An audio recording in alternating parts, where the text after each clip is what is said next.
me too. Okay, well, let's go, guys. Let's get the show for the night started. Yeah.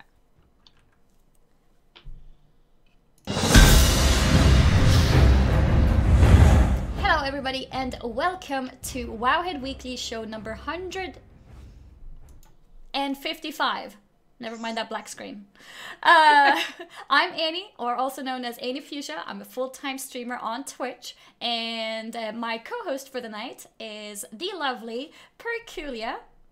Hey everyone! As Annie mentioned, I run Wowhead, and I oversee a lot of stuff on the site, like the news and the guide and some of the features, and I'm always really happy to do the show so we get to interact with the Wowhead community and let you know what Wowhead has been up to in the last week or so. Hence the name. So, yeah, Sass is not here. He is on vacation, actually, in a beautiful national park, so we don't have a giveaway this week. But we do have lots of alpha news, because if you remember last week, the show was during a build, and then we had another build. So we have like 2 builds worth of stuff to cover. Pretty much. That was a good show. There were a lot of live updates. A lot of things like, just give us a moment. We're going to refresh the page and see if there's anything new. New stuff. Let's show them quickly. Yeah, it was pretty crazy. Yeah, no sass also means no giveaway, but we will make up for it next week. Exactly. So there will be something extra cute next week instead. Yep. But yeah, let's delve into the new stuff. So to start with, what we had were new models, or specifically, we had new armor to show you guys. So in the past, we have shown you guys different dungeon sets and different warfront sets, and there's always something missing, or well, something that hasn't really been out yet. So for the night, one of the things that we wanted to show you guys is the Warfront's plate armor. We saw the Warfront Horde armor in the past, and let me just get you guys the pictures. Perk, you can take over with the speaking. Oh, sure. So the Warfront's armor, it's like an RTS type campaign, and there are 3 different tiers. One is like kind of plain, and then as it gets better, there's like more and more detailed armor and stuff on it. So we've seen lots of them previously. And now we have the Alliance one, which was previewed at BlizzCon 2017 as concept art with this billowing cape. And we don't have the billowing cape quite yet, but we do have the 3 Alliance tiers to show. So I think this armor looks really cool. I'm not sure if it's possible to see in this kind of like not very close up of these pictures, but if you look closely at the arms, they sort of have lions, like the head of a lion sticking out of the shoulders. And I think that looks really cool. And just to give you guys a reminder of how the Horde Warfront armor looked like, the plate one specifically. Spikes! So much spikes. Yep, that's the one. You know, I have to say, even though I am an Alliance player, I think I prefer the Horde one. I think it looks more... It looks more dangerous. Exactly. It looks more dangerous. It looks like they're ready for war. Like, I mean, those spikes, like, you probably don't even want to get near that. Like, just like a little bump from the shoulder will hurt you. Yeah. I do have to say, though, I know a lot of... Just to clarify something, I know a lot of people were expecting the cape to be a certain way where, like, it sweeps off, you know, on the side. And now there's a really popular, like, animated GIF on Reddit showing that. That is really talented, like, fan modding art. It's not like how it currently is in the alpha data mining. So hopefully Blizzard will get that cape to look all nice and swirly. But right now, that's not what it looks like in the alpha data files. And I hope they can get it to be swirly, because I think that would be really awesome for transmogs in general. Ooh, but right now, just like, well, there's a cape and it's sort of hanging down. I mean, it is a pretty cape, but yeah, so hopefully it can be more like the concept art where it's like sweeping off to the side and looks, you know, kind of like Arthas or something like that. That would be so cool if they could do that. Because that would be something completely new, right? I don't think it's been done before with armor, so it's it's not just the design of the armor in that case, it's also the whole animation of it that would have to be in the game, and how would that work when you're running around, and how would it move exactly. It's I can imagine it's quite difficult to implement something like that, but let's hope. You never know. Yeah. I think it could be really cool to see. Yeah, we skipped over the Uldir. Do we want to cover that next, even though it's not as cool? Okay. Yeah, we can cover that too. Yeah, so we also got these raid models from Uldir, and they're people are feeling kind of underwhelmed with these. They kind of look like Trial of Valor with some like Titan details. The main disappointment is that tier sets are not going to be a thing in Battle for Azeroth, which means that like hunters and shamans just have one set, and it's meant to reflect the mood of the zone as opposed to like, well, what's the hunter take on old gods and the shaman take on old gods. So people were expecting these sets to be more over the top, I think. And right now maybe they're not finished yet, but right now I think people expected them to be a little more, I don't know, like Titan, Blood God, over the topness, especially compared to the Warfronts, which have, gigantic shoulders and so many extra doodads, and people are just like, oh, it's like Trial of Valor, but with a different helm. Yeah. Like, imagine completing Mythic Raiding and then be like, oh yeah, this is my reward. Right. Yeah, it's a little bit, like, not as epic feeling as it could have possibly been. With the one that I'm showing right now is the male mythic armor, and the one that I will show now is a little slideshow of the different normal tints for this. Yeah. So this armor will be more accessible for more players since it doesn't require any mythic. And I think the armor is quite similar. Well, maybe not exactly. It has a few more doodads. Yeah, but, it definitely did. I was like clicking through them like back and forth, and it does have a bigger difference than I initially thought. But they have some similarities, though. Yeah. So this other type of transmog, we think it's transmog. There's a lot of pirate items that were added, and there's some controversy around these because they are all marked as cosmetic, which means that any armor type can transmog it, but they're common quality, and usually common quality items you cannot transmog. And there are different cosmetic sets for Irontide, Blacktooth, Bilge Rat, and Cutwater pirates, and there are like so many pirate hats and bandanas and bicord forward hats and side hats and just a lot of really cool stuff. So fingers crossed that these could be transmogged in some way and not just like, oh, it's Pirates Day, you can transmog these 50 things and then that's it. Yeah, I'm trying to get through all the hats and there's so many of them.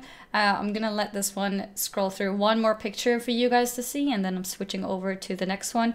But yeah, there's many different versions of these hats as well. Like this one specifically has that cut in the middle. It's like shaped a little bit different.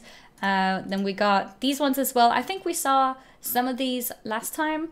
They're more of like the pirate kind of hat look that we are kind of familiar with, I would say, from the game before. And then we also have the bandanas, which are right here. Yeah. The bandanas look super fun. Like they're very casual and modern. Yeah. Yeah, that's actually very true. And did we have... Yeah, I think that actually covers the armor updates for the night. Yeah. And we can go on to the new models. Yep. For the new models, let's see which one shows up first. Azshara. Azshara has a new model. More tentacles is one of the first notable things, and her face also looks prettier. Yeah, and she's animated now, so instead of the tentacles being like, they're like curled now, and you can tell now that some of the tentacles have little teeth on the back of them, and yeah, I didn't notice that before. That's true. Like, the tentacles are so awesome. They have these teeth on them, but then they also have golden jewelry with little curlicues. So I like it's like very sweet and dangerous at the same time. Yeah, I like it. I like that new model. We also have a let's see, a Forsaken Fellbat. Yep. So what is this? What is this going to be? So it's listed as a mount. Like it has a mount special and everything. It could be, you know how Anduin has a horse? Maybe this is the equivalent. Sylvanas has a Fellbat. It shares a lot of the animations with the Demon Hunter Fellbat already, so maybe that's why, you know, it came complete with a bunch of mount options, even though it's not one. But we don't know too much about it right now. It does look super cool. I love the little candles on the back of it and how it has actual like purple upholstered chair. It's very, very cultured. I was hoping for it to be some kind of, I don't know, like a raid reward mount or something. I think it looks really cool. But yeah, it would make sense with being Forsaken as well. Yeah. We also got some other model updates, which are right here. These are Drust Realm monsters. So what does this mean? Are they different NPCs or different monsters found? Yeah. So they are likely found in the same area we found the creepy dudes from last week. I remember those. Just beastmen and now just monsters. So, but yeah, you can tell they, you know, kind of have the same look as the Wicker stuff, and it looks like their armor is made out of wood that has spikes on it. So, yeah. Most of these are available in the model viewer. If you go to the linked page, you can hit that view in the Wowhead model viewer button and then check out all the creepy animations. They all have animations except for Ashara at this point. So. I think that Beastman was... I can't believe they called it Beastman and then they called this one Monster. I mean, I think that Beastman looked worse. Yes. Yeah. Right? If you missed it last week, it was like... It was a pig and a man sewn together, and it had the face of a pig, and like the arm and the legs were different colors and different lengths, and oh, it was so bad. It was like different limbs sewed onto a human body, pretty much. It was awful, and then they just called it Beastman, like as if it's a normal thing. Yeah, no, that was pretty creepy. Yeah. But in really awesome and not creepy news, we got some customization options just totally out of the blue for Blood Elves, actually. We were all thinking nothing would happen because Ian said at the Q&A that customization options for old races were not really a priority, and then these 3 faces with golden eye options for the Blood Elves just kind of appeared. Which is very exciting, and you can actually now on the character selection screen on the alpha, you can select them from the face menu options. So it's happening. Like they got customization options. That's so cool. Yeah, I mean, Ian did definitely make it sound like it's something that, you know, could happen in like the faraway future at some point, maybe, but it's low on priority. But it's pretty cool that the Blood Elves were given this so early on. I think that also gives some hope for some other updates for other races as well.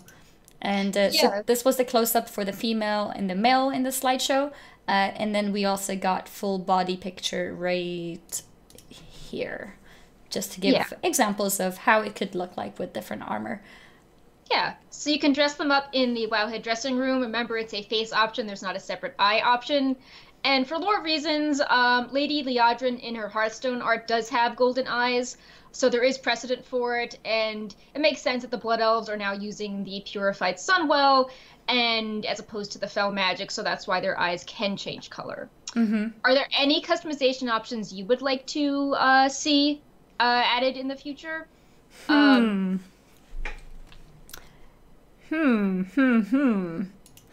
I mean, there's the general things, like, you know, more hairstyles. Right. More hair colors. Especially as a night elf, like, I feel like there's... I always go with, like, the same, like, 2 hairstyles. Like, the one with, like, the short hair at the front, like, the long hair at the back. That's one of them. Right. And then... so I'd go for those basic ones. I'm trying to think of something more fancy, like, you know, the golden eyes.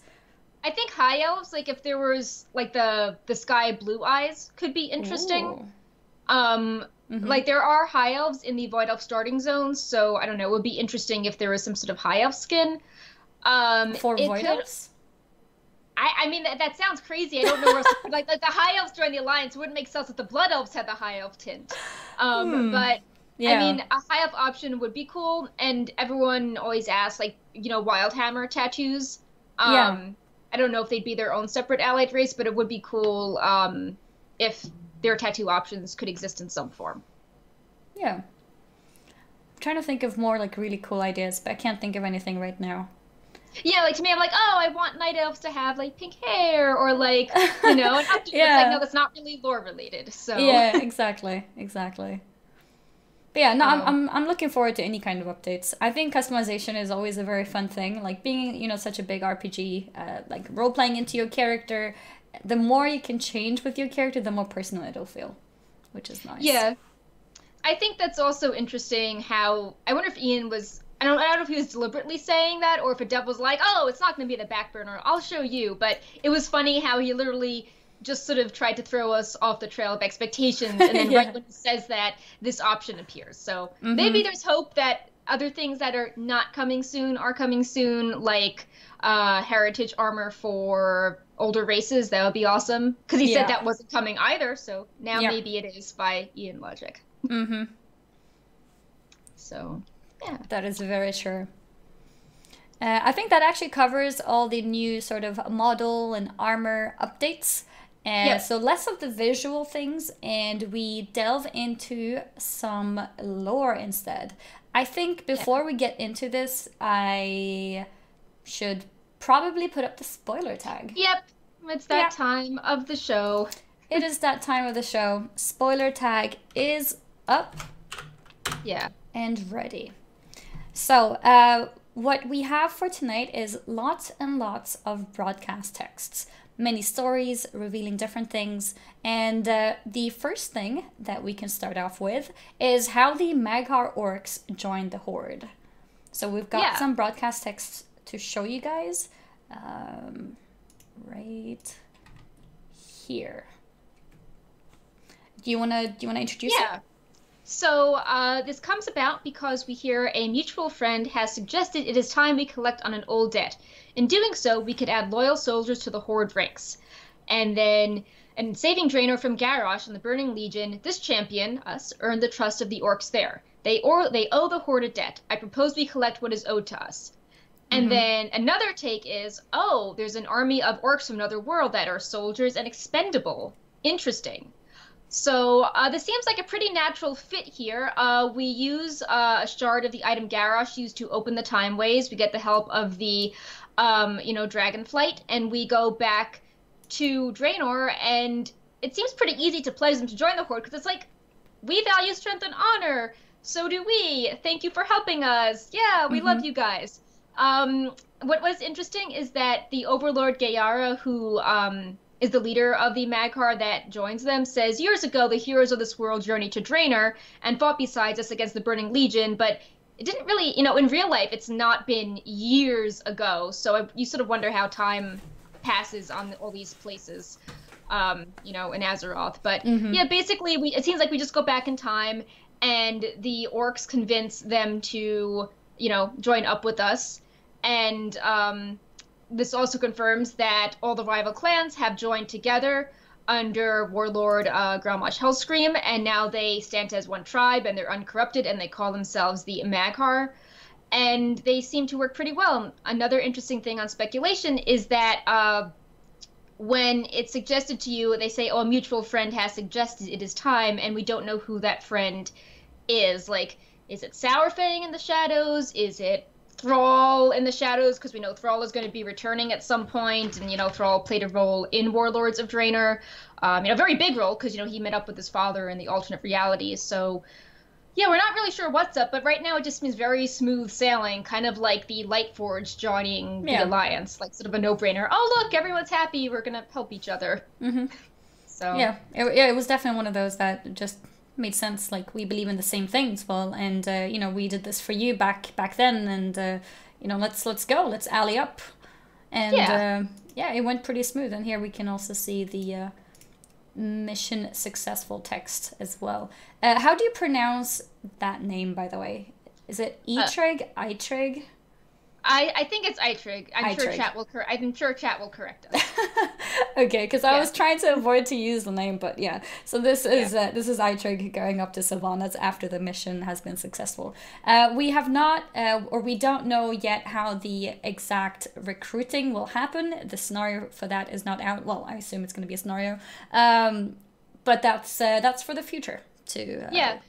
As one more note on that, there are the achievements for unlocking the Mag'har, as well as the Dark Iron Dwarves. So there is speculation that maybe those two races are coming before, other races like the Zandalari and Kulturas. And the Dark Iron would also be kind of a no-brainer to join the Alliance. So we could have like these two easy races, and then as we start fighting in Battle for Azeroth, we get the Kulturan humans and the Zandalari that are more at each other's throats. So maybe the pre-patch will get these, who knows. We don't know when we're getting these or how yet, though. It pronounces E-I-E-I-O trig? What? Okay, I'm pretty sure that does not sound like an orc name. Maybe I read it wrong. Either I'm being trolled or I'm reading it wrong. I'm sorry. We need Novel here to be like, this is how you pronounce it. Yeah, we need Novel here. I-trig? Okay. Okay. Yeah. It's okay. We'll just make up our own pronunciations. And as long as people understand, that's what's important, right? Yeah. We also, in these broadcast texts, learn a little bit more about Vol'jin's story. Yeah. Let me get that text up as well. Right. So it seems that based on the story that we have up on the screen, that somebody, probably Zalazane, because he has reason to hate Vol'jin, is ordering the explorers to find the ashes of Vol'jin. And it seems like when they find the ashes, Vol'jin kind of appears and is very strong, because the last two lines are like, oh, you think destroying my body is going to stop me from ripping you apart? What, Vol'jin, you could not have grown so strong without becoming, then it ends, but the obvious response is Aloha. So we don't know that he's Aloha, it's just it's obvious that if he's been summoned from these ashes, now he's exceptionally strong, and he's back in some form. So... I find that very interesting. I didn't realize, or I didn't think that we would get to know more about Vol'jin's story like yet, and I think that's awesome, because a lot of people were wondering, like, you know, with Sylvanas becoming next, like, why did he want her to be the next person, and like what is happening with him? And now it seems like there might be some unfolding to the story very soon. Yeah, I'm really excited to hear about that. On to some more funny phrases, more funny texts.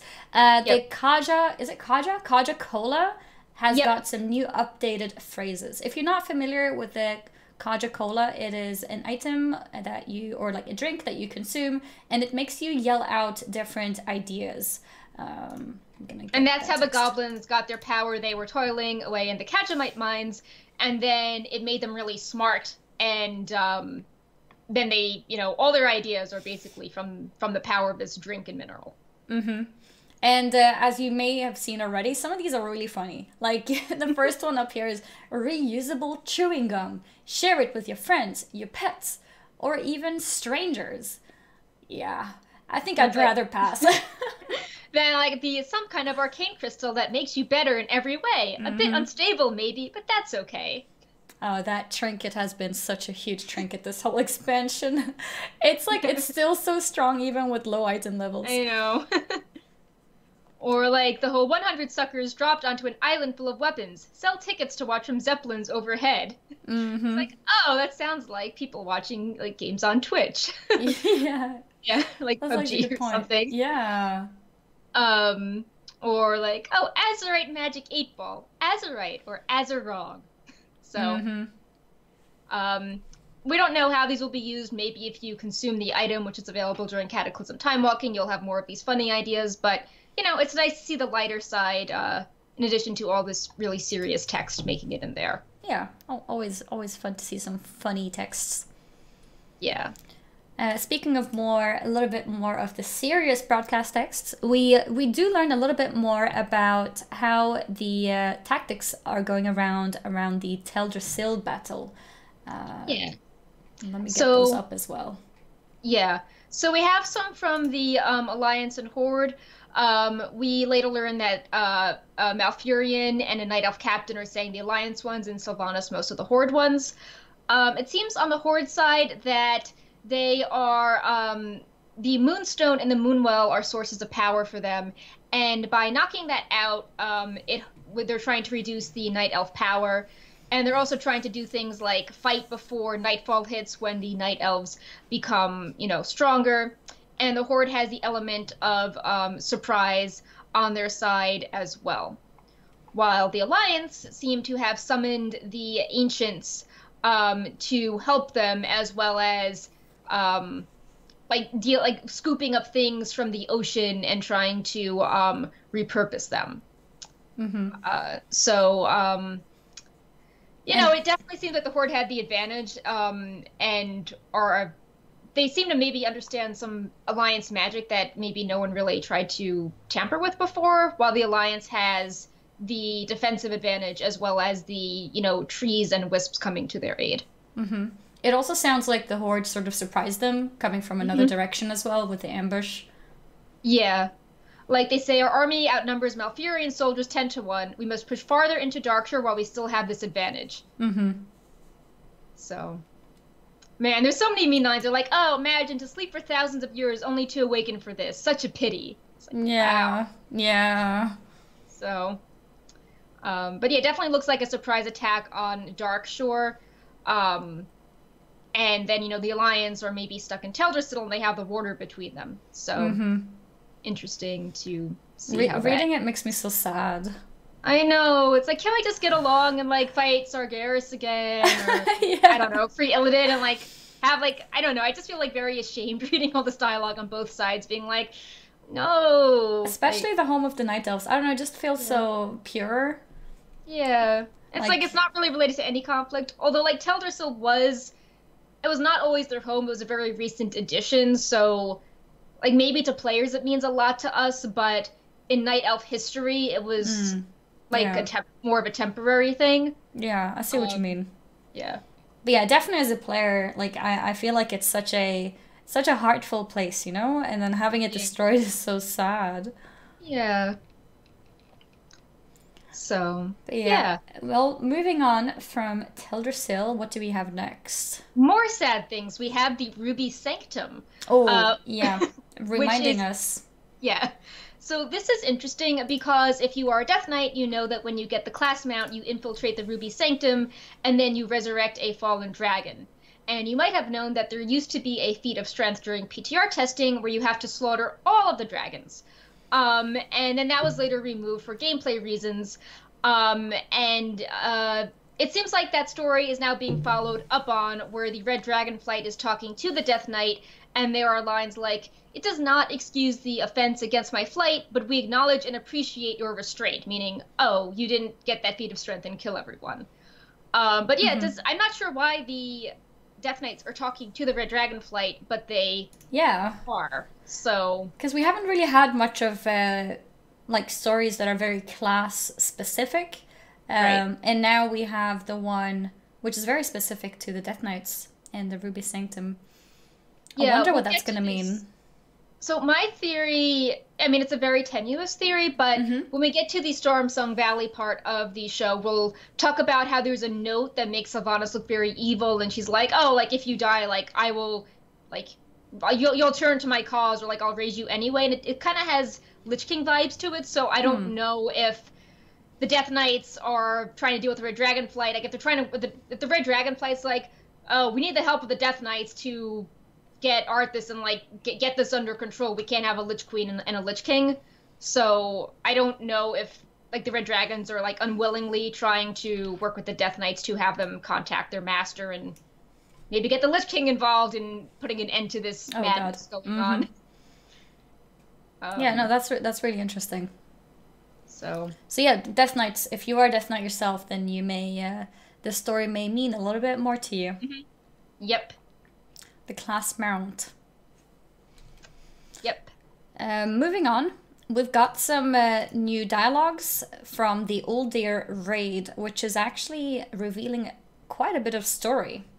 Yeah, last week the build hit and we learned that Zul and Mithrax were going to be bosses that were not previously revealed, and then later that evening we found so much text. It was pretty awesome. Oh yeah, I remember. We talked about it being the mythic boss as well. Right. Yeah. So we're not sure if it's mythic only. We're not like probably, sorry. Yeah. I didn't mean as a fact. Yeah. No, it's okay. I think sometimes the journal is slower behind other stuff, but I checked BlizzCon notes and they said there was going to be 8 bosses in the raid, so I was like, oh, well, maybe those are the 2 missing bosses as opposed to like a special one. But yes, this is Uldir. It's the new raid which is coming with the new expansion.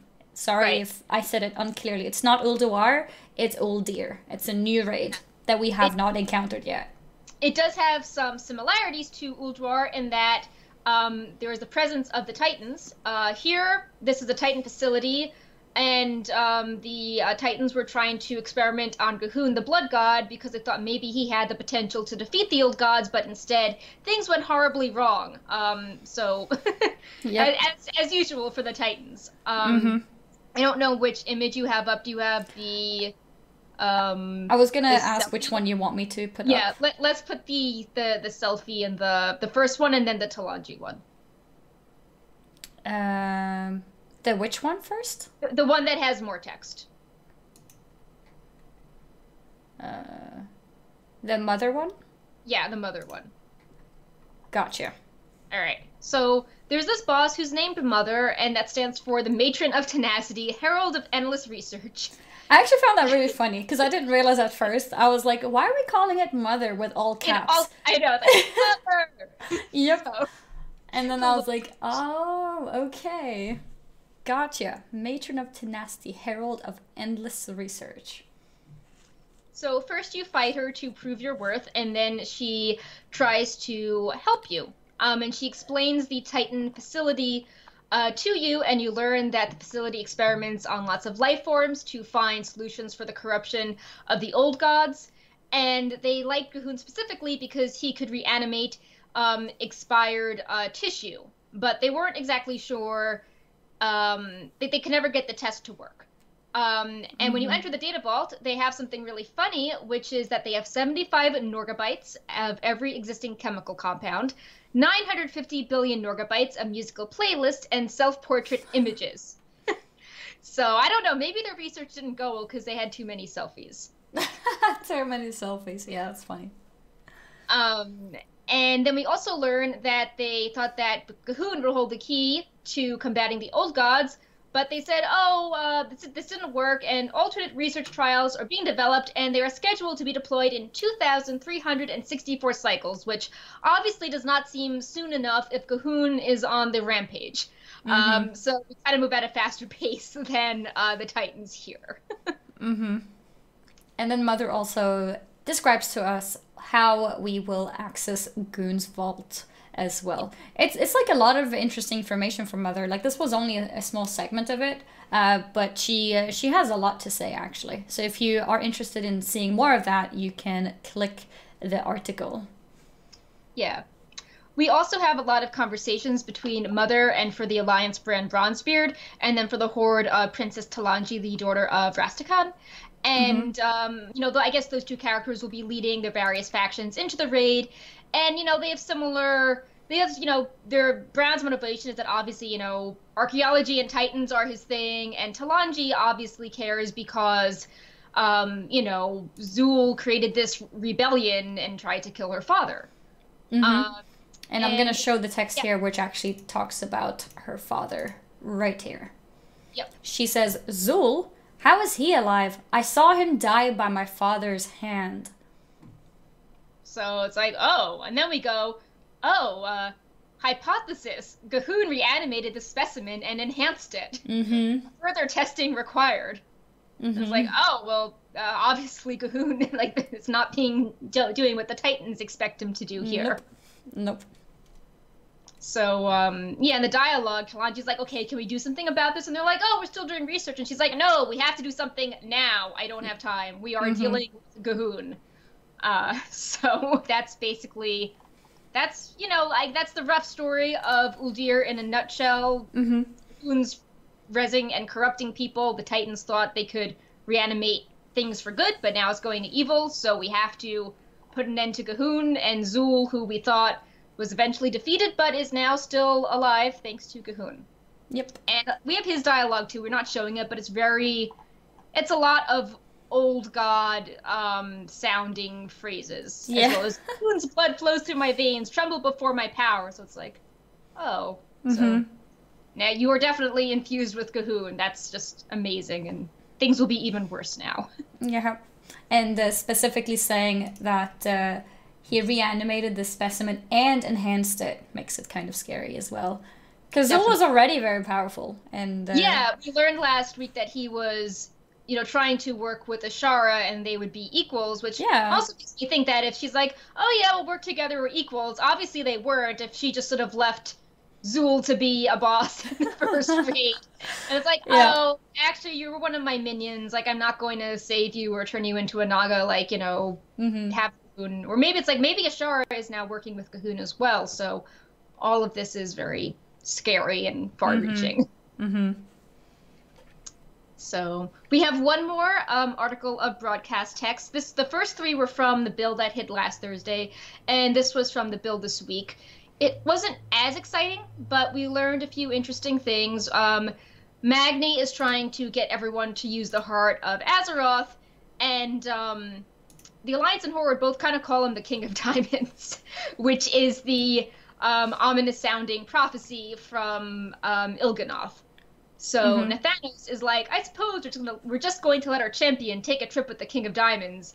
And the Alliance are like, wow, a diamond dwarf. So it feels very heavy-handed that they want you to worry that Magni is the King of Diamonds that's being used as the pawn. Yeah. Like Anduin and the Boy King. We also have some lines from Ashara herself. Yep. Right here. Which confirms that she works with Stormsong. We see the text right here. It would seem you have guessed, Lord Stormsong. You dare to interfere in my affairs? What makes you think you can oppose my will? Drown these insects, my children. Show yourselves worthy of my pride.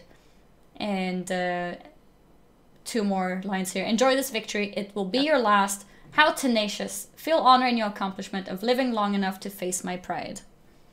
Yeah, and we previously learned that Ashara was aligned with Lady Ashvane and was also kind of responsible for the siege of Viralda. So it looks like she's really, she's got her hands and tentacles in multiple multiple places.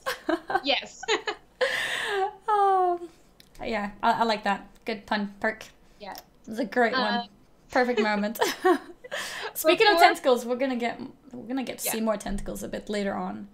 Yeah, one thing before the last part in the notes, we also learned that in Uldir, that instead of these selfies and musical stuff, they also have 500 billion Norgabytes of images featuring adorable felines. So aww. They have many pictures of Brightpaw. Yep, Brightpaw and Brightpaw's family and friends, of course. Yeah, wait, I'm how thinking many of was like it? 500 billion Norgabytes. Wow. Okay. That's a lot. That's a lot. Yep. For the last broadcast text of the night, which I will show a picture of at least, we will be looking at Alliance and the Horde fighting over Borealis. So we are seeing both of their point of views over Borealis. We could start here with the Alliance, where we can see that they are trying to deal with the problems. The problem is not just the Horde. As we can see here, heroes will secure the docks while you push further into the district. With any luck, we'll drive the scum from the city before high tide. Please ensure Lady Proudmore's safety.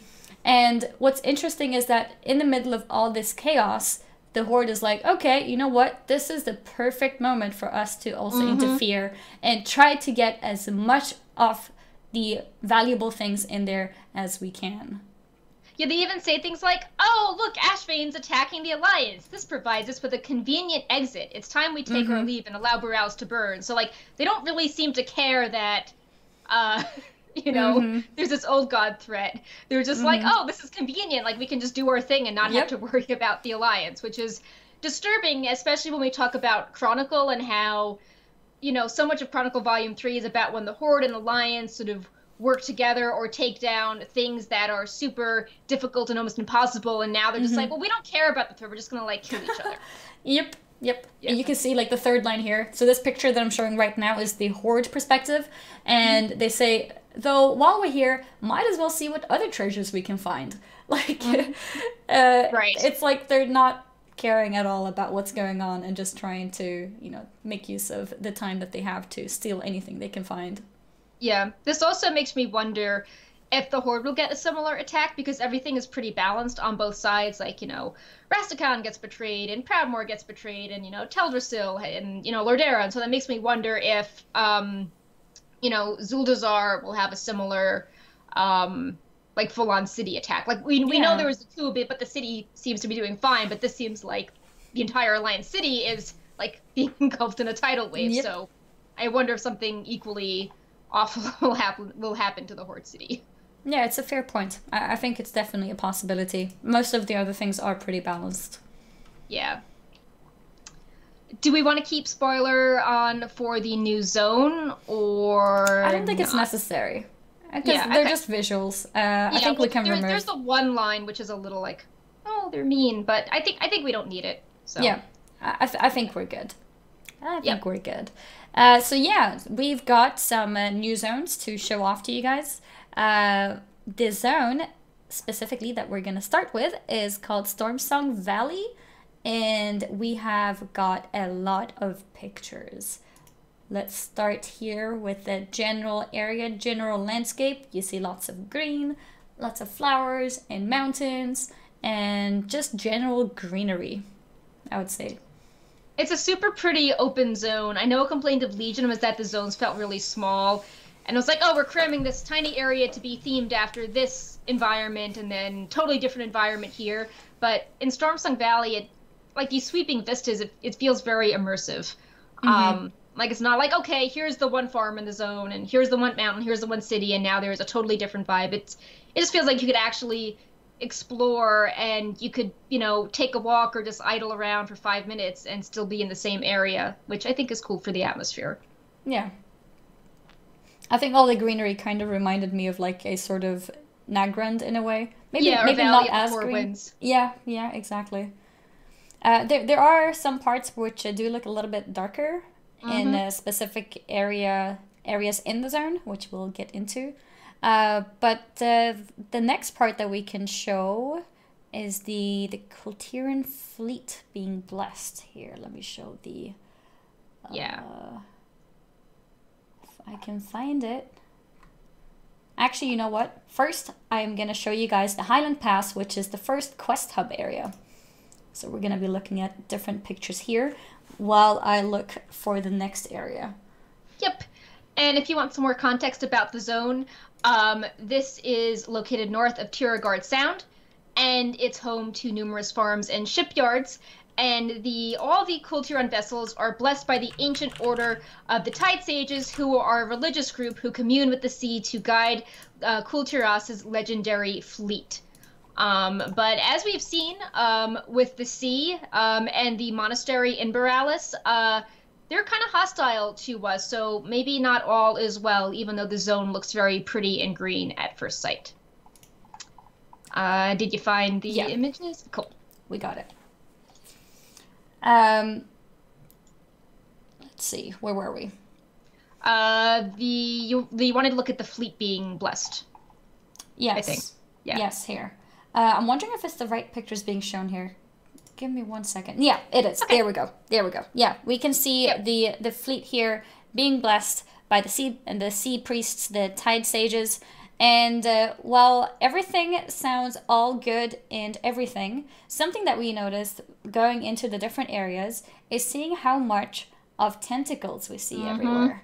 And that brings out a lot of questions, like why are there tentacles? And it's not just in one area, it's like across different areas as well. And here's the focus on the different tentacles. Like this one, for example. This looks really creepy. And this little sort of open, like, stair wall thingy. Why are there 2 tentacles on each side? It seems excessive. And here is another one. Just random tentacles at the top of a hill. And another... This is not exactly tentacles, but it also kind of reminds of the whole tentacle feeling to it. Just tentacles everywhere. And this one. This one is one of the more creepy ones. Right. And as you learn with the broadcast text, there maybe is reason why they are all related. So the sea priests are maybe not as good as we all think, which, we've had some pretty heavy-handed imagery, greatly hinting at that. Which zone part do you want to show next? I want to show Brennadam. Oh, yeah. That's a bit of a sad area. Yeah. Right here. So what we're going to start seeing soon... Oh, yeah, the picture is up already. Why aren't you moving? I'm scared. A little child seeing a woman who is not very alive on the side of a wall, and the child is not understanding what's going on. So what's happening is in this zone is that the horde is attacking it, right? Right. There is an object, War Chief's orders, and when you click on it, it says, Commander, take the valley, burn the towns, no survivors, all shall serve me in the end. Which is really, it's very disturbing because it's implying that, if Sylvanas is the War Chief and all will serve her, that means that she will raise the corpses to serve her, and that sounds very much like the Lich King. There's speculation that, because you don't give this to, she doesn't give it to you directly, it's just sort of lying around, that maybe is someone forging it in her name, but we've seen like it's wars going on, everyone is acting really badly, so this could also be her. Yep. And I'm showing the note on the screen as well, so you guys can take part of it. Like, as you can see, it's assigned by the Dark Lady herself. But yes, it could also be some kind of forgery. We don't know yet.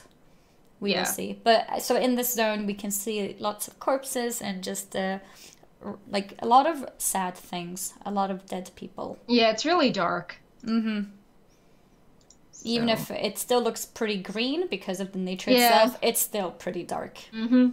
Yeah. Near this area is a little horde hub called Warfang Hold.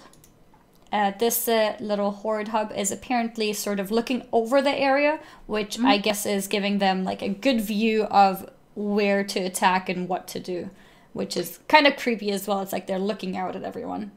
Right, that could explain how maybe they see Borealis being attacked and they're like, oh, like I can see stuff happening far away, like now is a good time for us to march down the mountain and attack. Definitely. We also have a prison. Yep. Got some pictures here of a prison. It seems like they have horde prisoners that they're not just keeping imprisoned, but also somewhat torturing. Oh, just to clarify, this is the city Borealis, not the questing zone. So we're talking about Borealis now. Yes.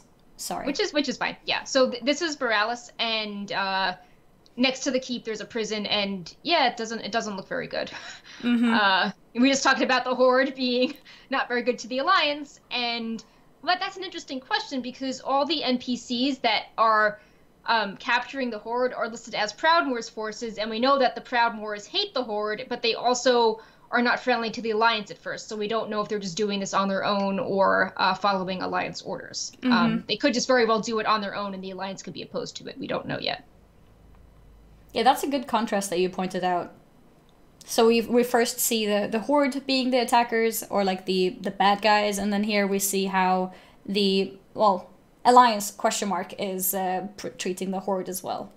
Yeah, it's really bad with the troll being used as the target practice and the Tauren that has the water being poured on her as torture. And I think there's a little stuffed animal like that's kind of dirty on a bed, and it's like, oh god, like did a child die here? It's right really here. Dark.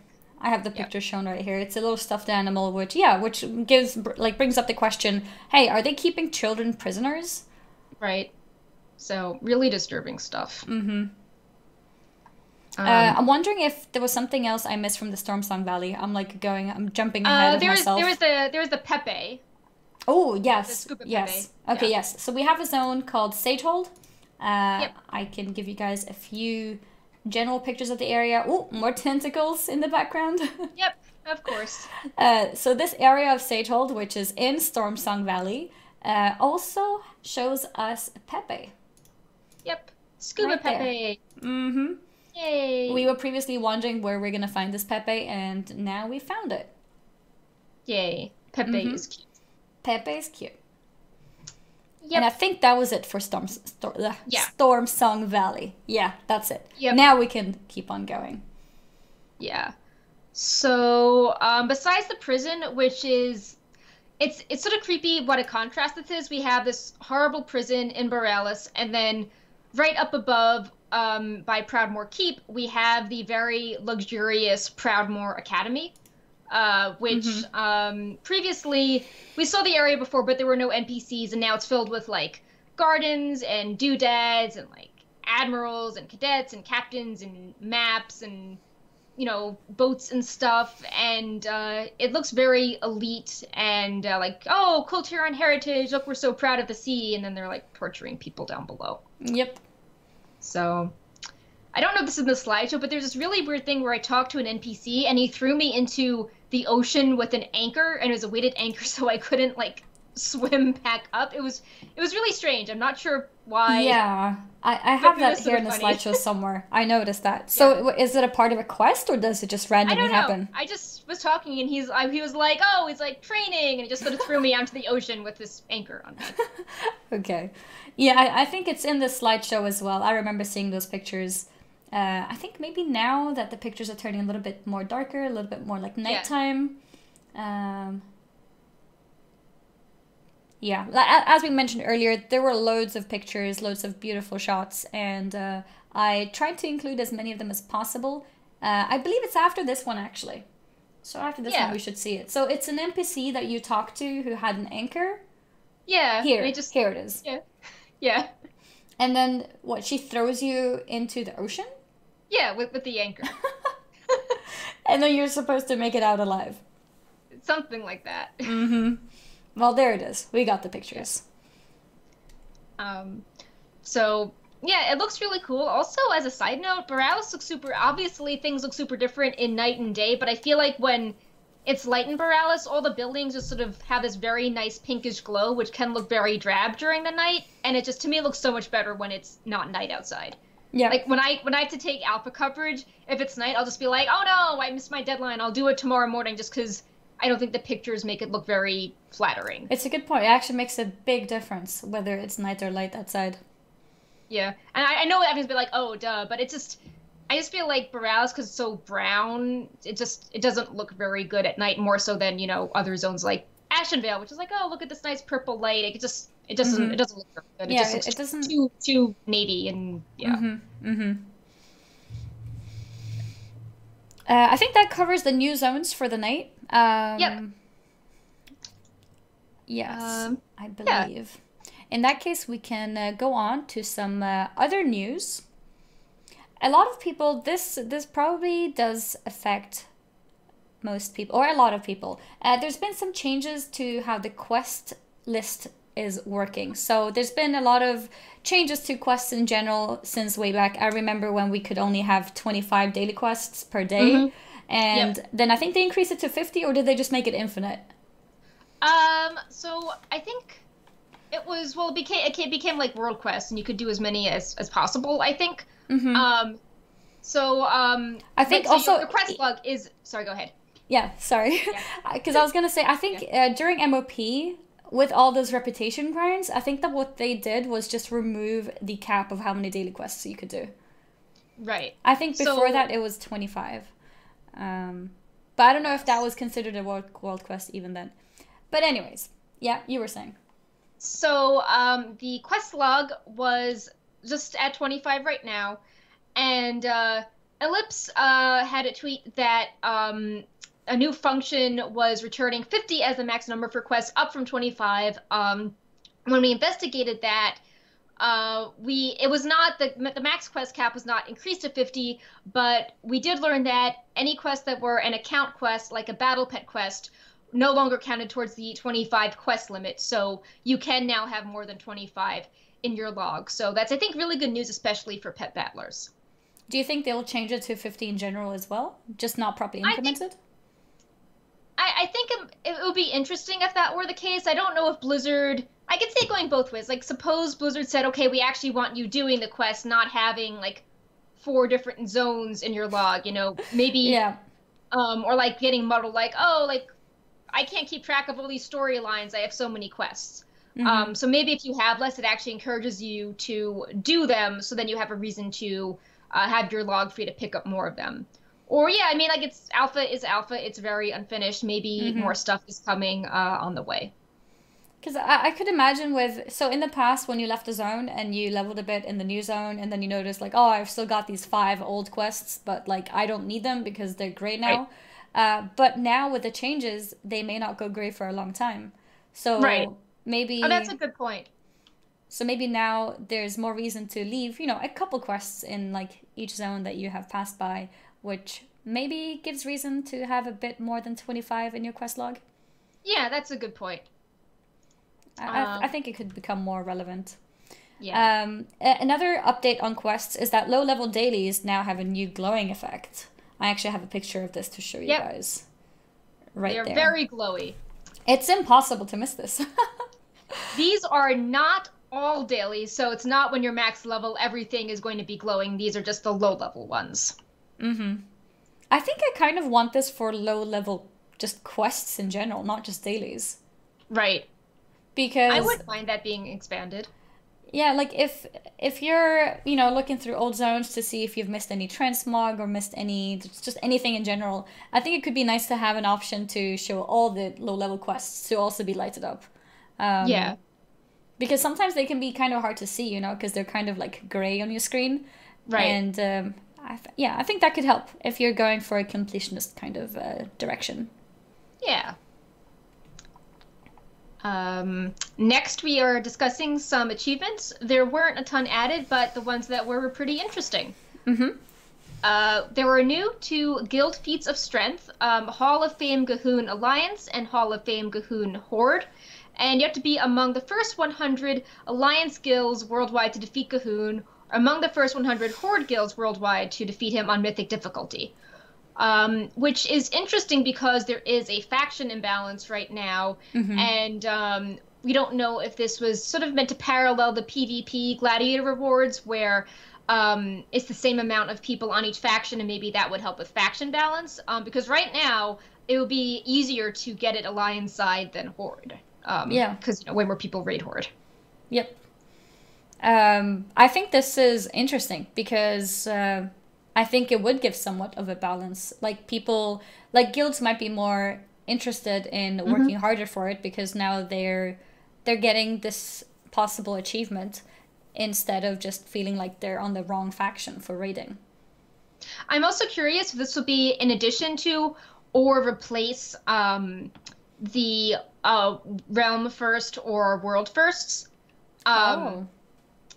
Maybe I think that this is almost better than the realm first because it always seemed a little strange that if you were on a competitive realm and you got something second, you didn't really get anything. But if you were on an unprogressed realm, then you could get a realm first. And it was especially weird during Wrath when a lot of realm first had titles associated with it.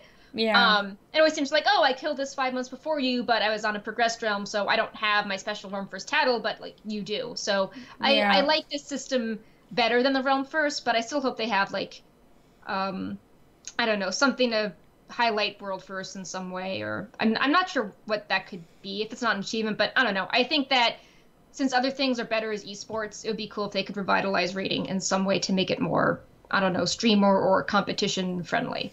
The top 100 is so high though, or am I don't know, like I was thinking maybe like top 20 or top 30. So right now on the Wowhead widget with Raider.io, it says that, why is it not loading? But it's something like 400 or 500 guilds have cleared Mythic Antorus. Okay. And Antorus has been out since, November. Yeah. So maybe that's not a huge amount considering how long it's been out.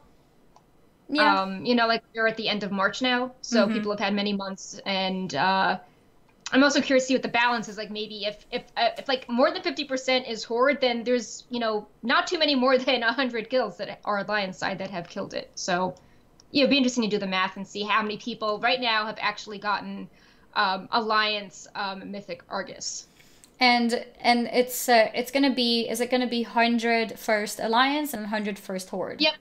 Right, okay, so it's not 100 total. It's like, so if it's like, well, like, Horde already has this done. There's no chance my guild will get it Horde side, but Alliance has like 30 more slots. I could get it if I went Alliance. That could, I don't know, maybe encourage balance. I would hate if people just would transfer. It'd be like, oh, I'm going to transfer just for Gahoon, and then I'm going to transfer back. Like, it might be advantage, so hopefully they can address the underlying psychology of why people want to go Horde in addition to this incentive. Yeah, I think I think the incentive won't be too bad because there's no real reward except your guild gets an achievement. And I don't think people will move guilds just because of that, because it's not a personal achievement. If it was a personal, then I could definitely see people moving. So I think it should be okay. And giving a little bit of balance for both factions for the achievement, I don't think that's too bad of an idea. Like, being alliance might be kind of demotivating sometimes because like, oh, well, you know, we just got our kill, but 50 horde guilds have already done it.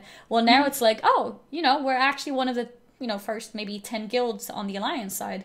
Maybe these things will actually start bringing out like proper lists for both factions, like as well. And that's how they changed PvP to work. And they seem to be happy with that system. Blizzard is happy with that. Wait, how has the PvP system changed? Well, it's like do you have this ranking on the alliance side, or you know, this ranking on the horde side. There are different like caps and stuff. So there's an equal amount of people on both sides. So getting gladiator is different for each faction? I believe so. Oh, I had no idea. And there are different achievements. It's not just like, oh, you're gladiator. It's like, are you? And even I think it's based on the faction. So this is similar to that. It's not the first time we've had faction specific stuff. Okay. Cool. Yeah, I think this is good. And if you are looking to get this achievement to make your guild, you know, a bit stronger, then it gives an extra incentive. And like you said, 100 will last for quite a bit. So it gives people incentive even after the content is considered a little bit older. Yeah. Especially, I mean, like, you know, as people get older, they have less time to raid. Yeah. It's like there's always this perception like, oh, like I need to take time off. And if I can't swing time off, then you know, this is going to be a long process. So maybe maybe this rewards people by just, you know, if you're, you know, like, okay, well, I'm not world first, but my guild's pretty good. And if we just put the, you know, effort in, we can be top 100 and feel good about that. Yeah. Because there's no other achievement except for realm first, right? Right. Yeah. Well, I mean, sorry. Yeah. Realm first and now this top 100. So. Yeah. Yeah. Yeah. In lighter news, we have a Hearthstone achievement. I'm in charge now, and it's defeat Sky Captain Crag after summoning and defeating Patches on Mythic difficulty. Patches. Speaking of Hearthstone, I'm actually wearing a Hearthstone shirt right now. I don't know if you can. You can probably see it soon. Yeah. Yeah.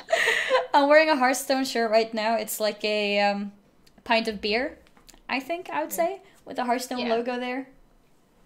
Yeah. I read that there was going to be some Hearthstone stuff, so I was like, okay, this is a good time to wear the shirt. People theme their outfits to that. Yeah. But yeah, so the achievement. Is it an achievement for the specific boss fight? Yep, it's the mythic version of the achievement, and it's funny because in Hearthstone, Patches the Pirate is a 1-mana cost legendary neutral minion, and he became one of Hearthstone's most controversial cards because he could become really powerful because he has a charge ability. So it's like, oh, and then the achievement name is I'm in charge. So, and he's kind of this demon that wears a pirate hat and holds a sword. And the boss he's related to, Sky Captain Crag, is also from Hearthstone. It's an orc pirate with a jawbone shoulder that has a parrot, and the parrot we learn is named Sharkbait, and he is a mount we can acquire in Battle for Azeroth, as well as his shoulder armor. So that's kind of cool. I think I actually have things to show for that. Yeah. Yep, here it is. Here is the mount flying around. I think it actually looks really cool. It reminds me, the model of the flying reminds me a little bit of like the Rookmar mount a little bit. Right. But it's still different because it's still a pirate head, and you know, you've got a proper seat on it, and the twirly roly thing that he does is also really cool. Yeah, that's the mount special. This picture is taken from the Battle for Azeroth Alpha. Squishy was running it with some of his guildmates, and it happened to drop, so maybe it's not a super rare drop, which is nice. And it's is it mythic only drop? No, it's all difficulties. Okay. And the shoulder transmog is this one. Looks like a I don't know, like a trap. Yeah, it's like a jawbone, like a dinosaur jawbone. He just, I don't know, tied to his shoulder. Oh, okay. So the rope is just the tying part. Yep. That makes sense. But yeah, that's it. That's the shoulder transmog. And then we got the weapon as well right here. Yep. So all this is visible on his Hearthstone card. The weapon is a mace, one-handed mace, and the shoulders have mail and plate versions. So yeah, it's really funny how you can kind of replicate his entire look in game now and be on the mount and defeat patches. So I'm excited. Mm-hmm. Always fun when games are combined with each other. Yep. I played a lot of Hearthstone around the time when patches was very powerful, so I can relate. I hope they update Patch's model in WoW. Right now, he's just kind of this demon, but I would love to have him be a demon with a pirate hat. Oh, yeah. Petition up right now. Yeah. Yeah, I hope that happens. That would be cool. Demon allied race. Demon pirate allied race. I think that's about it for our Battle for Azeroth news, and we've got a few live things to cover, mostly focusing on Chronicles. So this next piece of news, but it actually probably is pretty interesting to you because you like, collecting everything.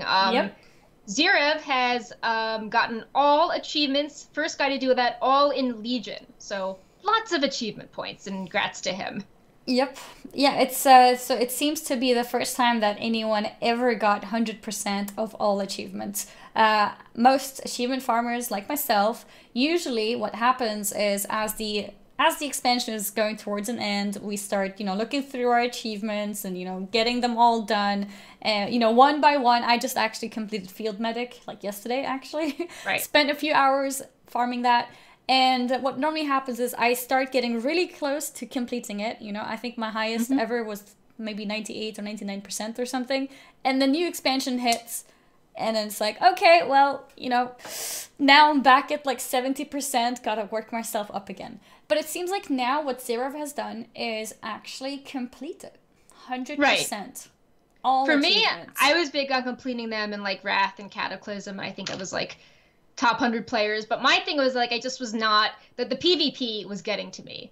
Yeah. And like you can see that on Zerev, one of his last ones was Dominant Combatant, which was to, Demonic Elite, which was to reach 2000 in the rated PvP bracket.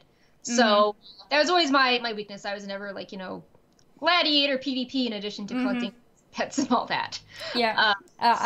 My PvP, I was actually talking about this on stream as well. The PvP is definitely kind of one of the things that drags me down because I'm missing 2 achievements, which I think will be really difficult for me to get. The 2,400 rating and the Gladiator. I did manage to get Duelist. I have not managed to get Gladiator yet.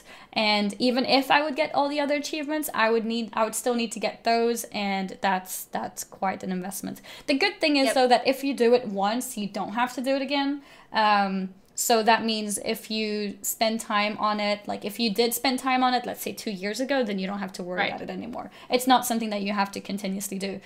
Something that you have to be active with, even during the expansion, is the mythic progression. I mean, I guess you could buy a boost, but that's probably very expensive. So if you want to get all the achievements, you have to have completed all the mythic bosses that are available. Right, and it wouldn't make sense to buy a boost because then you also have to do really well at challenge modes and, like, do gold proving grounds, and there's a lot of things that will suddenly get very pricey if you don't know how to play your class. Oh, yeah, for sure. Well, I was just thinking maybe people don't want to do the time commitment with Mythic raiding, like, every week. Right. I think most people who have all bosses down on Mythic are probably people who've been raiding for months. So let's say you don't want to raid for months, but you are a decent player. Then you could technically just buy a boost for that part. But you'd have to do the other stuff on your own. Yeah, of course. Yeah. Wowhead, Neri interviewed Zerev, and we asked him a few questions. And going back to what we were saying, when we asked what was the single hardest achievement for you, he said the hardest achievements have got to be the high-rated PvP ones. And he also said if you exclude PvP, then going to need a bigger bag was difficult, and probably even worse now because realm hopping is no longer a thing. And he says that he would set his mind to something and just grind it. So we did like 4,000 daily quests in 2 weeks to get the 10,000 daily quests completed. And that's crazy. He did Draenor Curator before Flying in Draenor came out. So that was to get all the pristine solved. So we had to like do a ton of archaeology and hope you proc the pristine one. I always wait for Flying with my archaeology. Yep. because I know flying is going to be there soon because Blizzard normally mentions that it's going to be there soon. So it's like, I'll wait till I get my flying. Yeah. But how can you do 4,000 daily quests over a span of 2 weeks? That's crazy. I know. I'm like, I think I'm like maybe 200 away from 10,000. And I've been that for like maybe like a month. And he did 4,000 in 2 weeks. How is that even possible? He also really likes collecting things. So in the pictures of his UI, we have 459 toys, 863 unique pets, and total mounts 475. So that's awesome how much, you know, he loves the game.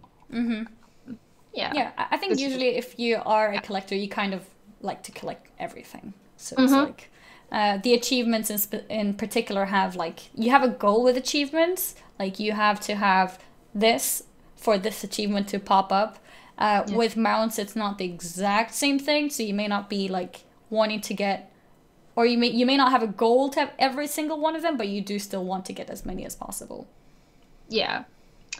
So, yeah, we didn't have too much actual live news going on. We did have World of Warcraft is going to be at PAX East next week.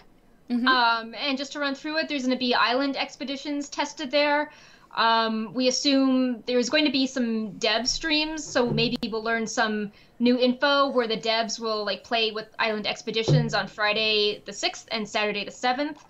And if you attend PAX, there is you can buy WoW merchandise as well as a convention exclusive, which is a limited edition individually numbered print, and it's 2 sides, and it's the 2 different concept arts of Teldrassil, one before it's burning and one while it's burning, which I think is really cool, but I don't know if I want that hanging on my wall. Like it looks great, but it's very disturbing. It looks very ominous. I mean, I'd love to collect it. I'm just like, I'm not sure if. Where is it? Oh, it's. I'll paste it. I'll paste the link to you. Okay. There it is. So it's the art we saw at BlizzCon. Oh, yeah. So that's going to be the artwork, and it's. Yeah. Looks gorgeous, very disturbing, but limited edition. So, usually Blizzard, if they are there, they announce like new merchandise, or there are like a fan sites, or there are developer interviews. So, you know, if we hear of anything, we will make sure to have Wowhead cover it to bring you all that Battle for Azeroth info. So, this is my favorite part of the show now. We get to discuss World of Warcraft Chronicles. Yeah. I still don't have my copy, so sadly I haven't been able to read everything, but I'm so excited. I don't mind spoilers, so I've been reading everything that people have been saying, and the artwork looks amazing. We have already seen like a preview or like a peek of that before, and we will show more pictures tonight as well. So I am doing a series with the help of Novel talking about interesting stuff we've learned through Chronicles. We have a big post planned on Sunday. Oh. But I've already done a few spotlights. And the first interesting thing is that it's now canon that the Alliance or Horde was specifically responsible for many of the boss fights. So, you know, while you may be Alliance and have cleared Blackwing Lair, in canon, the Horde were responsible for that now. So these are just a few of the things I found pretty interesting in going through it. The Horde have a lot of classic dungeons attributed to them, but then the Alliance have the Temple of Ahn'Qiraj in Cthulhu and Naxxramas attributed to them, so that's like pretty big. The story behind Molten Core I think is really funny. Mora spreads a rumor. So Ragnaros is annoyed with the Dark Iron Dwarves, and she feels very threatened. And she feels that the Dark Iron Dwarves will be like forced into slavery to create an army for Ragnaros. So she sends out a rumor that, you know, not that she needs help, but that there are lots of riches in the mountain, and she hopes that adventurous followers will, you know, assist her. And it's like specifically said she doesn't even mind if they're acting out of greed. She just wants them to help her defeat Ragnaros so the Dark Irons are not terrorized by him. And when Ragnaros dies, Mora's popularity skyrocketed and she gains their loyalty. And what I find funny is that I feel like that's a jab at players that do the dungeon or the raid because they really want loot and they don't really even care about the backstory. They just want, you know, the fabulous riches. So I just thought that was great how it sort of parallels how most players are like, okay, it's a new raid. Like, I don't know why I'm here, but it has my trinket that I need. As long as I get loot, as long as I get my riches, I'm happy to be here and help out. Yeah. Another interesting change, it's not super apparent in game, is that, Onyxia was one of the first fights from Classic, but canonically, the Onyxia fight takes place at the end of Burning Crusade. And that's when Varian comes back, and then Onyxia tries to kidnap Anduin, and then they finally put an end to Onyxia, and his two personality halves are merged together, and this all takes place after Sunwell Plateau. So that was just interesting how the order in which we see things in game is not necessarily how it happens in the canon. And there were a few more examples like that, but that was the biggest example that, stood out for me.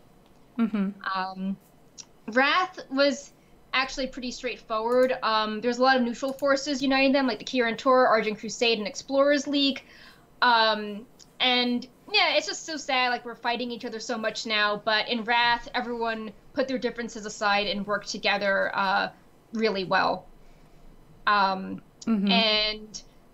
Cataclysm, we banded together for the important things, but the ones that were split up were End Time, the Horde lets Nozdormu free up the Time Ways, and then the Alliance goes back in Well of Eternity to help Nozdormu retrieve the Dragon Soul. So all that's pretty interesting, and the book keeps emphasizing how when we work together we can accomplish so much, and the villains like Cho'Gall are purposely trying to create chaos so we don't work together because that's the only way sort of to weaken us, which again makes us think of Battle for Azeroth. And as Perk was talking about all of these things, I tried to show the slideshows of the art which was relevant in that expansion to give you guys a little peek on that. And a lot of that art, it looks amazing. Like I love it. I think it looks amazing. Looks really good. And I think in the Warcraft Chronicles we were also told a little bit more about the old gods, right? Yeah. So we learn a bit more about their motivations. And we learned that they created the Infinite Dragonflight, corrupted the Emerald Dream, created a lot of the kind of smaller level chaos in Classic WoW, like the kobolds and the centaurs, and they just wanted a feeling of chaos everywhere, and also making the factions dislike each other.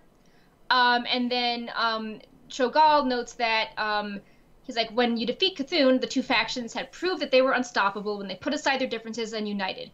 Cho'Gall would not allow them to do so again. So the old gods have always been trying to create chaos.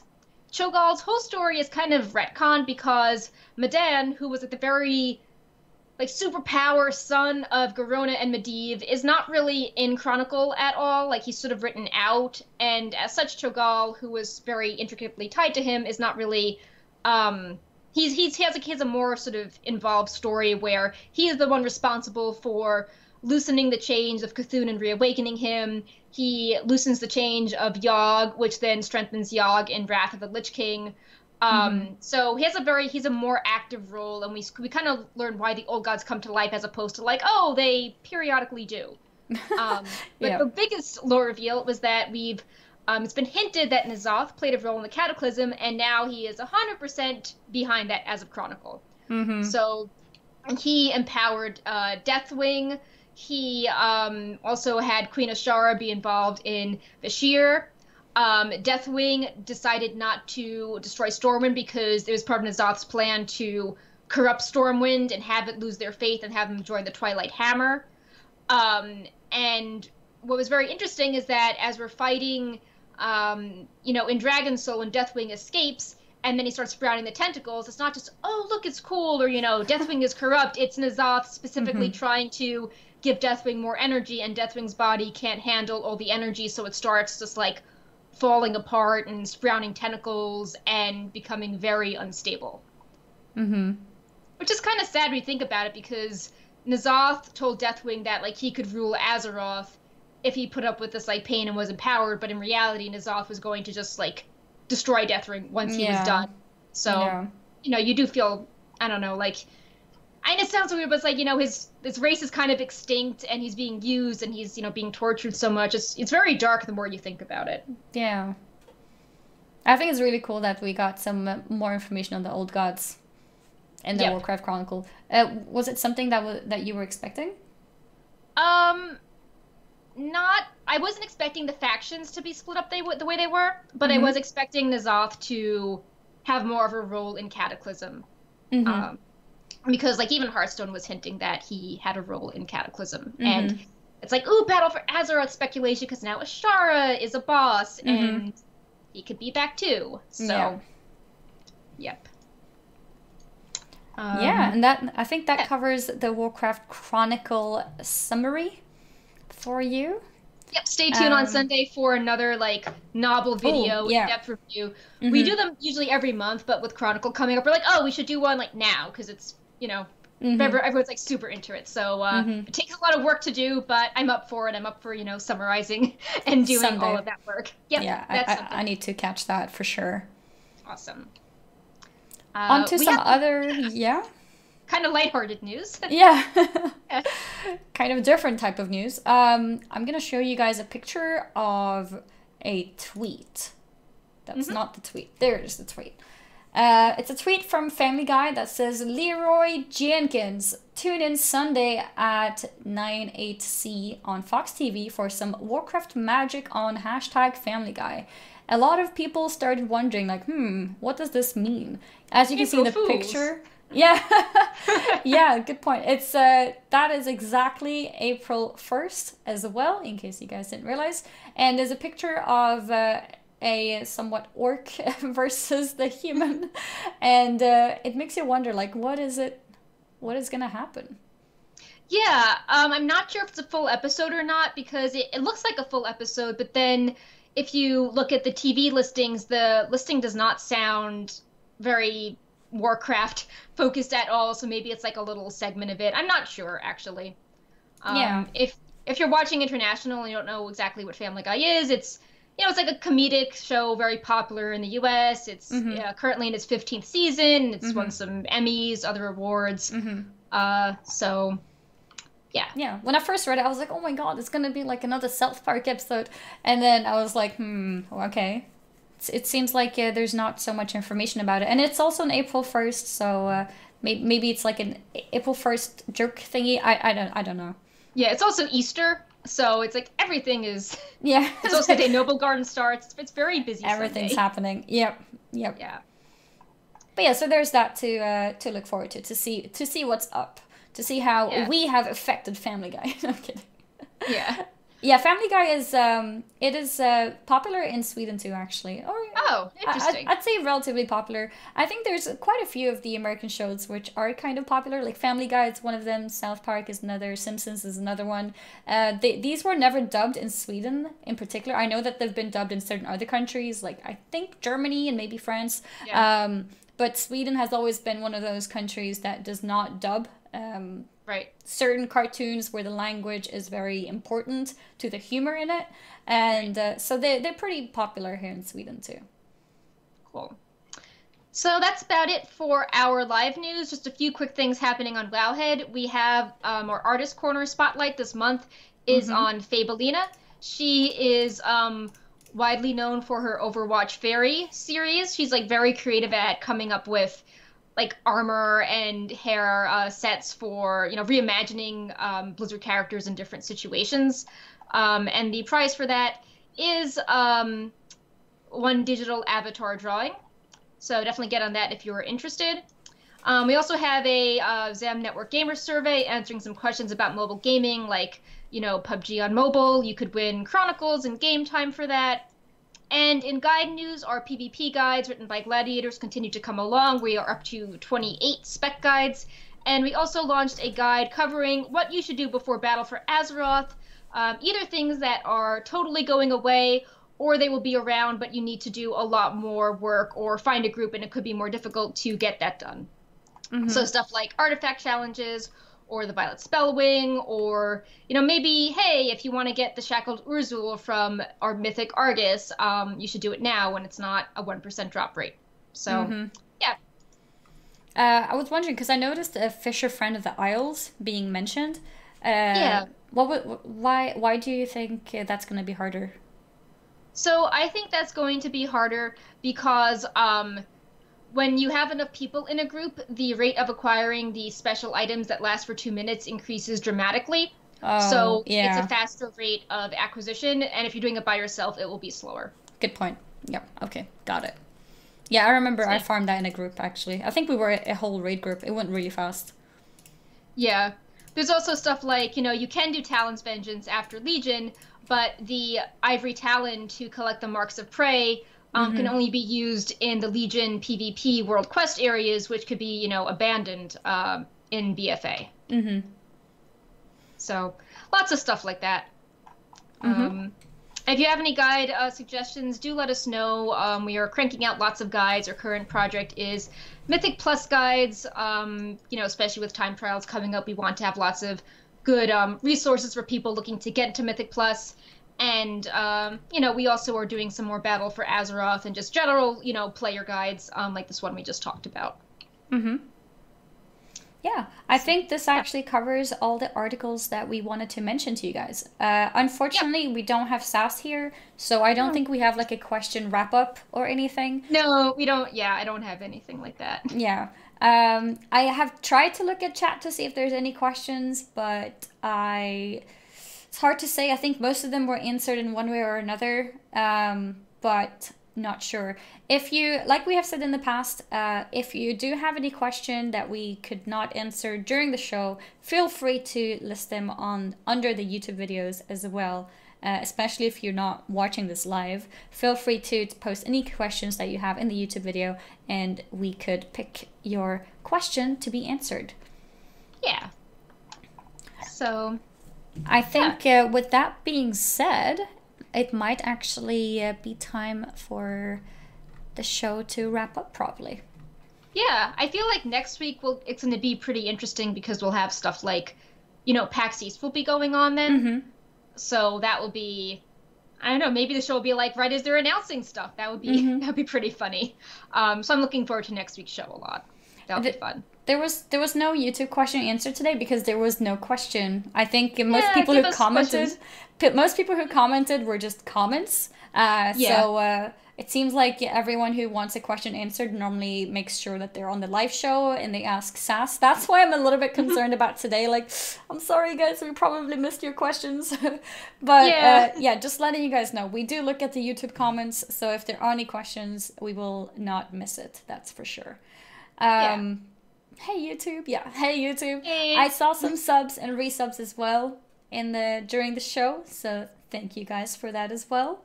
Thank you guys for watching in general. Everyone who tuned in, followed, took part in the chat, subscribed, resubscribed. The bit wars, I noticed that there were some bit wars going on in the chat. Awesome. People wanting to be number one. For people who may not be familiar with how Twitch works, basically the top 3 bidders, they get a personal badge next to their name, which is like number 1 or number 2 or number 3. Yeah. I saw a little bit of a war going on there, but it's okay. It's awesome. It's a war of Lovecraft, war. right? Yeah. Not a battle for Azeroth war. Yeah, not a battle of Azeroth. But yeah, thank you guys so much for supporting. I feel like the show went really fast. Like, I feel strange that I'm wrapping up now. Like, I mean, we had Novel last week, and that was like we had like a huge show, and then the build appeared, and it just was this like marathon awesome show. I mean, this show was awesome, but I mean, compared to last week, that was something like 3 hours long, and anything feels short in comparison. I think also there were so many pictures that it felt like it's really, really, really, really long. But I guess most of those pictures are in a slideshow, so it kind of like just goes through them kind of fast. Right. But yeah, it feels short. I think I think you're right. It's probably got to do with the fact that we had a long show last time. But yeah, thank you guys so much for watching. Thank you guys who are watching from the front page of Wowhead as well. If you in the future want to tune in to the show itself, don't be afraid. Feel free to join us in the chat on Twitch, and we will be back next week. Next week, same time, or probably an hour earlier. So what time did we start Pacific today? We started at 2 Pacific, and the goal was that when both Europe and the US had switched over to the summer time zone, that we were going to try to move stuff up an hour. That's it. So because there's been a bit ahead of the hour, but I'm not. So the goal is to be be an hour ahead now. Yeah, so we did start an hour earlier for people who live in EU, but for NA we did not because the time zone, I think your time zone changed like 2 weeks ahead of ours or something. Yeah, that's complicated. Math is hard. Why? Yeah, Why not change at the same time? But yeah, time zones are difficult, but we're trying our best to deal with them. And yeah, so in the future, probably an hour earlier, but still Thursday evening. So we will see you guys next week, Thursday. And hopefully we'll see Sass again as well at that point. Hopefully he will accompany us. We didn't see much of Brightpot today. I think he's he tired himself out. Yeah. Yeah, he was with us before the show so much that he got tired and is like, you know what? I'm gonna take a nap. Need a special little cat cam. Just have like a third screen where she's just like focusing on his little bed. Wait, Brightpot is the guest of the show. Yes, that could work. Like a kiddie he can special. React to he can react to the cinematics. Yeah. maybe have the sound effects on like speakers so he can hear them. Yeah. But yeah, thank you guys so much for watching, and also a special shout out to people who are subscribed via Wowhead Premium. For those who are not familiar with it, it's a subscription that you have on Wowhead, which removes all the ads and also gives other extra perks such as your own color in the forums. And yeah, that's it from us, guys. Thank you again. I feel like I've said thank you 100 times, but thank you, thank you, thank you. And we will see you guys next week. Yep. See ya. Bye-bye, everyone. Bye. Bye. Bye. Yeah, let's have some Brightpot emotes in the chat. Yeah. Break paw.